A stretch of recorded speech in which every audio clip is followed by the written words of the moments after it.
The value of the integral, double integral, constant limits are from 0 to 1 and variable limits are from 0 to 1 minus y square. Integrand function is y sine pi within bracket 1 minus x square dx dy is। तो ये जो हमें इस तरह से double integral दिया है, इसका हमें वैल्यू फाइंड आउट करना है।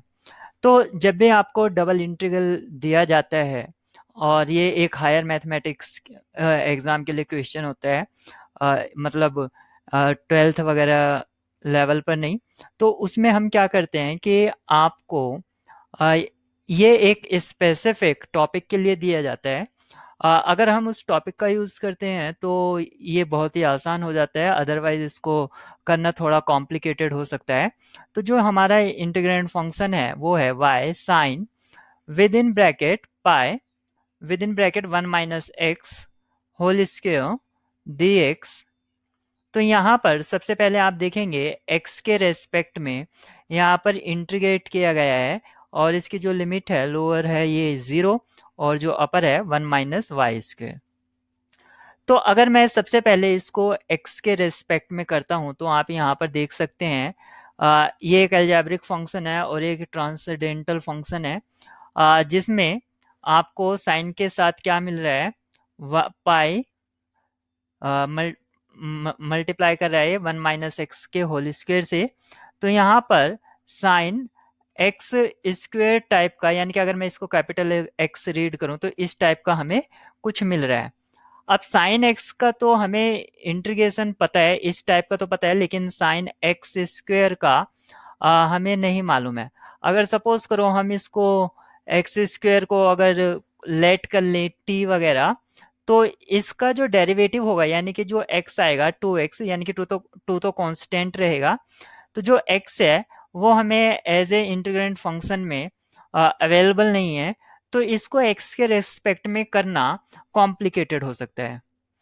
या अगर आप इसका ये सोचें कि साइन को आप एज ए टेलर सीरीज या इसके एक्सपेंशन से अगर इसको सॉल्व करते हैं तो भी हमें फाइनाइट या इनफाइनाइट टाइम्स इसको इंटीग्रेट कराना पड़ सकता है, क्योंकि जो टेलर सीरीज होगी वो इनफाइनाइट भी हो सकती है और फाइनाइट भी हो सकती है। तो वो डिपेंड करेगा इसके टेलर सीरीज पर। तो उस मेथड से भी अगर आप अप्रोच करते हैं तो तब भी ये थोड़ा कॉम्प्लिकेटेड होगा। लेकिन एक्चुअली ये जो क्वेश्चन पूछा गया है ये एक टाइम बाउंड एग्जाम में पूछा हुआ क्वेश्चन है। तो इसको करने का ट्रिक ये है कि आप इसका ऑर्डर ऑफ इंटीग्रेशन चेंज कर दीजिए। ऑर्डर ऑफ इंटीग्रेशन चेंज करने का मीनिंग ये नहीं होता है कि आप डायरेक्ट y के रेस्पेक्ट में कर दीजिए और लिमिट में कोई चेंजेस ना करें। ठीक है, जब आप ऑर्डर ऑफ इंटीग्रेशन चेंज करते हैं तो उसकी लिमिट्स में भी चेंजेस होते हैं, और वो किस तरह से होगा। तो यहाँ पर अगर आप देखें जो x की लोअर लिमिट है वो 0 है और ये जा रही है 1 माइनस वाई स्क्वेयर तक, और जो y की लिमिट है वो 0 से ये 1 तक जा रही है। तो सबसे पहले हम डोमेन ऑफ इंटीग्रेशन इसका फाइंड आउट कर लेते हैं, इसका डोमेन ऑफ इंटीग्रेशन क्या है। तो अगर मैं यहाँ पर देखूं, अगर ये एक्स वाई कोऑर्डिनेट सिस्टम अगर मैं बना लेता हूँ, तो x इक्वल टू ये जो लाइन है x equal to 1 minus y square, ये हमें क्या इम्प्लाई कर रहा है, ये इम्प्लाई कर रहा है y square equal to 1 minus x, और इसको हम लिख सकते हैं माइनस ऑफ x माइनस 1। तो ये एक पैराबोला का इक्वेशन है, और ये जो पैराबोला है ये निगेटिव x एक्सिस की तरफ ओपन हो रहा है, और जो इसका वर्टेक्स है वो 1, 0 होगा, और ये पॉइंट जो y एक्सिस को ये कट कर रहा है ये कहाँ पर होगा, मैं वो चेक कर लेता हूँ। तो अगर मैं x इक्वल टू 0 पुट कर देता हूँ तो y की वैल्यू 1 और -1 आएगी, तो ये 1, 0 होगा, सॉरी 0, 1 होगा, और ये 0, -1 होगा। लेकिन यहाँ पर जो दे रखा है y इक्वल टू 0 से 1 दे रखा है, तो ये जो इम्प्लाई करता है ये हमें ये इम्प्लाई कर देता है कि हमारा जो रीजन है वो ओनली फर्स्ट क्वाड्रेंट का है। तो हमारा रीजन आ गया है। अब यहाँ पर x के रेस्पेक्ट में फर्स्ट इंटीग्रेट किया गया था, फर्स्ट x के रेस्पेक्ट में किया गया, तो यानी कि स्ट्रिप जो काटी गई थी या ली गई है, जो मतलब इसका मोटिव था वो एक्स एक्सिस के पैरेलल था। अब मैं इसको वाई एक्सिस में, वाई के रेस्पेक्ट में फर्स्ट करना चाहता हूँ, तो मैं एक वाई एक्सिस के पैरेलल स्ट्रिप लूंगा। तो ये जो स्ट्रिप है इसका लेंथ वेरी करेगा जीरो से लेके इस कर्व तक। ये जो पैराबोला है इस कर्व तक वेरी करेगा। तो यहाँ पर जो y के लिमिट्स हो जाएगी तो वो होगी जीरो से ये जाएगी जीरो से इस कर्व तक। तो y को हम लिखेंगे x इक्वल टू 1 - y² ये था, तो यहाँ से मिल जाएगा x-1, या आप इसको लिख सकते हैं y² इक्वल टू 1 - x, और y equal to square root of 1 - x। ये प्लस माइनस यहाँ पर रहेगा, लेकिन क्योंकि y ये जो रीजन है ये क्या है, फर्स्ट क्वाड्रेंट में है, तो आप इसका निगेटिव छोड़ सकते हैं। तो यानी कि y इक्वल टू आपका जो आ गया है वो 1 - x आ गया है। तो इसकी जो अपर लिमिट होगी वो आप कह सकते हैं 1 - x होगी। और यहाँ पर x की जो कांस्टेंट लिमिट है वो 0 से 1 वेरी करेगी, तो ये 0 से 1। और यहाँ पर इंटीग्रेंड फंक्शन जो था वो सेम, ये सेम रहेगा। तो ये इस तरह से हमारा हम इसको लिखेंगे। तो अब हम इसको सॉल्व करने जा रहे हैं। तो हमारा क्या था, हमारा था ये 0 to 1, और जो एक्स सॉरी वाई के रेस्पेक्ट में लिमिट आई है वो है 0 से स्क्वेयर रूट ऑफ 1 - x, और यहाँ पर था y साइन, और विद इन ब्रैकेट पाई, और again with in bracket 1 - x whole square ये था। और हमने इसको किया है सबसे पहले y के रेस्पेक्ट में अब, और dx। तो आप ये देख सकते हैं इतना, ये जो है इसमें x इन्वॉल्व है, तो इसको मैं ट्रीट करूंगा एज ए कांस्टेंट। तो मैं इंटीग्रेट करूंगा सिर्फ इसका y को, और जो y को इंटीग्रेट करूंगा तो यहाँ से इसका जो इंटीग्रेशन है मुझको मिलेगा y² अपॉन 2। तो ये मिला मुझे y² अपॉन 2, और इसमें मैं लिमिट पुट करूंगा जीरो से स्क्वेयर रूट ऑफ 1 - x, और जो यहाँ से रिजल्ट आएगा उसका मैं करूंगा x के रेस्पेक्ट में। और ये जो साइन हमारा एज ए कांस्टेंट था, तो चाहे तो आप उसको यहाँ पर लिख सकते हैं pi 1 - x whole square this dx। तो ये आ गया है। अब मैं यहाँ पर इसकी लिमिट्स पुट कर देता हूँ, y की जगह इसको यूज करता हूँ, तो ये मिलेगा 1 - x। ये हाफ जो है इसको मैं आउटसाइड लिख लेता हूँ क्योंकि ये कांस्टेंट है। ये रहा 0 से 1, और 1 - x आपका यहाँ से आएगा। और जब हम लोअर लिमिट पुट करेंगे तो ये जीरो हो जाएगा, तो वहां से कुछ भी ऑब्टेन नहीं होगा।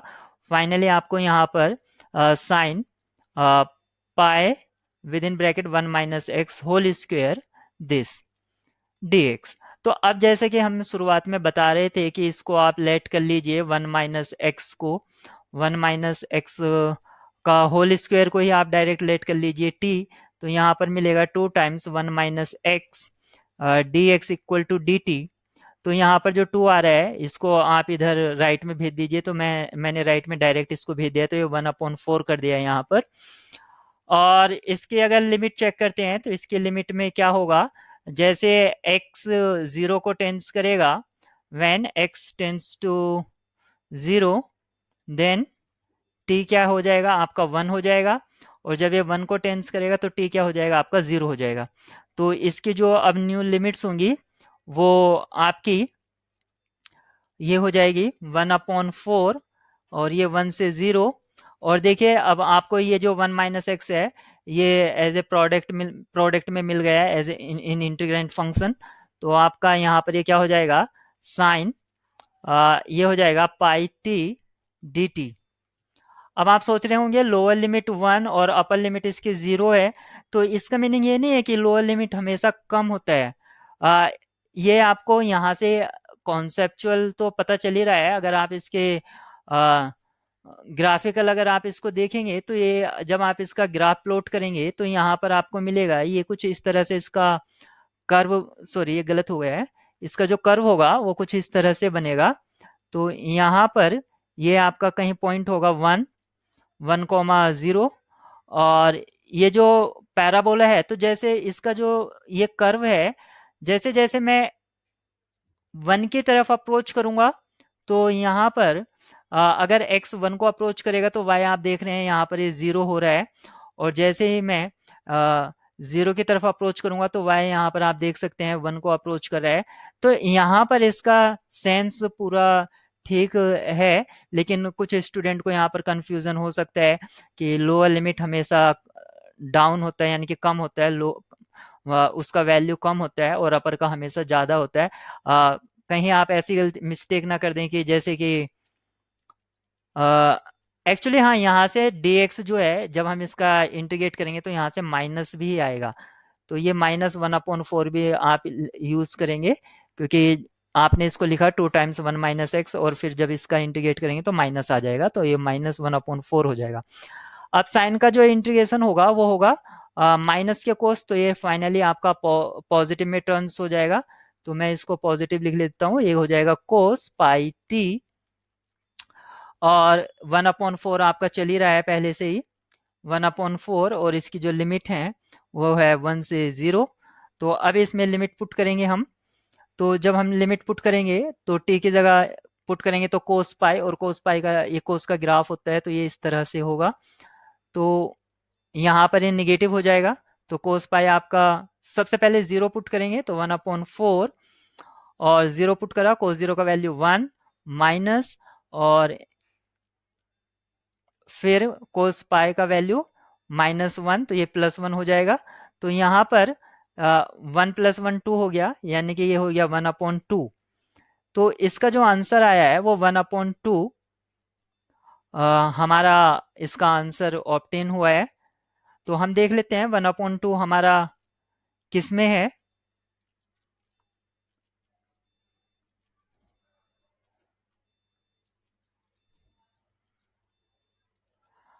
इसमें हमारा कहीं भी वन अपॉन टू नहीं है, पाई भी है, तो हमने कहीं मिस्टेक कर दिया है एक्चुअली।